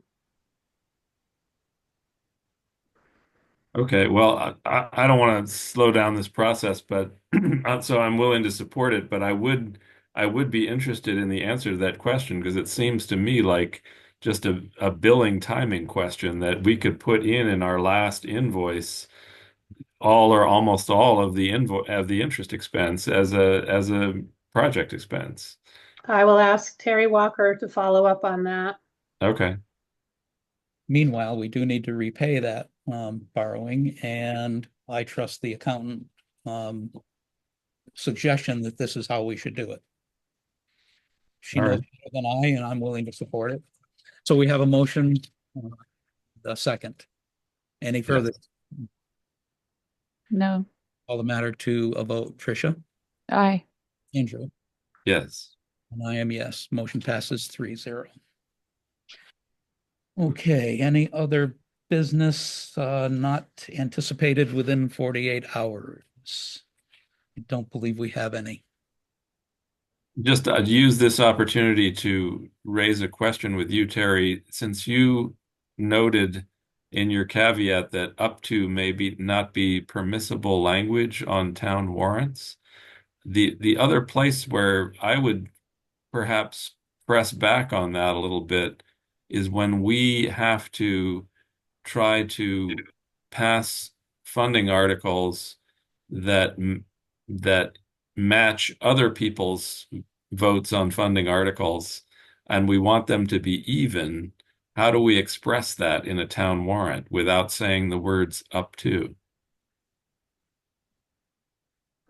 Are you referring to an article that may include reimbursement from the town of Buckland? No, I'm referring to when we make and I put this in an email to both you and Rick Flanders and didn't get a response. But the Will con Flanders? Will, did I say Rick again? Rick is very Rick, you're popular. everywhere. Hey, I'm I living dream in about you, Rick. your head rent free, aren't I? Will Flanders, I raised a question about the projects that they recommended for their CPC committee, specifically spending $100,000 on a playground. And the question I asked, one was, is that a capital expense? And two, if it is, then in my view, should be whatever we spend on it should be equal to what Buckland spends on it because we both pay for that school 50/50. Um, and so my proposal would be if they wanted to put that on the warrant, that they should have language that says up to whatever amount Buckland votes. I'll have to ask the Division of Local Services. I don't think I was copied on that email. If I was, I completely missed it. Okay, well, I'll go back and look, but I'm pretty sure I sent it to both of you, but I don't know. Perhaps it could say something like to match but not exceed what another town's or whatever the other responsible party is. When we're putting warrant articles before the voters, it can't be, we are voting a dollar amount. There's no up to or maybe 10,000. It's a dollar amount because then those dollar amounts get certified and sent to the Division of Local Services. That makes If we sense. don't spend it, it all goes back to free cash. I didn't realize, I don't know that you can put strings on the CPC's money. I don't know if they've approached Buckland for the same amount. I'm only going on what our committee voted and asked to put on the warrant. Well, I'm just surprised that given their careful review of several other proposals and rejecting them and telling them go back and use this other pot of money, that they didn't ask that question of the recreation folks who were bringing forward the playground to say, is this a capital project? It was actually PTA folks, I think, Well, whoever, yeah. brought that forward. I know Natalie told me earlier today that she's also working on a $100,000 earmark for the same project. Great. The playground. I like the project. I just want, I have been saying this over and over again, is that Buckland needs to step up and deal fairly and equitably with all the joint projects that we work together. And there are a lot of them. Yeah. Understood. All right, on to correspondence. We have one from our senior center director, Julie, regarding Michael Shea, van driver. That's unfortunate, and we wish him the best. Exactly. So acknowledged. I would ask for public comment, but we have none. So I believe a motion to adjourn would be appropriate. So moved. Second. Moved and seconded. All those in favor say aye. Tricia? Aye. Andrew? Aye. And I am aye. Thank you very much, you guys, tonight. Appreciate it All right. all. Thank Oh, you. when is our next meeting? Usually that's on here. Monday. Oh, sorry. Oh, Monday is Monday is literally our next meeting. Yes. And our next regular meeting would be The 22nd the at 20th, Buckland Shelburne School in person. because We're meeting on the 14th with finance. Yes. You I- confirmed that date and time worked It at does, 5:30. And that's at the 5:30? fire station. Yes, At the fire station. correct. Okay. And we're hoping it's 2 hours, right, Terry? Yeah, Mhm. yeah. Actually, it was in that neighborhood last year when we did it, I believe. Okay. Yeah, I just wanted to get it down in my book. Got it. Okay. See you all Monday. All right. Thanks, everybody. Have a On the good next one. night. You too. Good night. Thank you.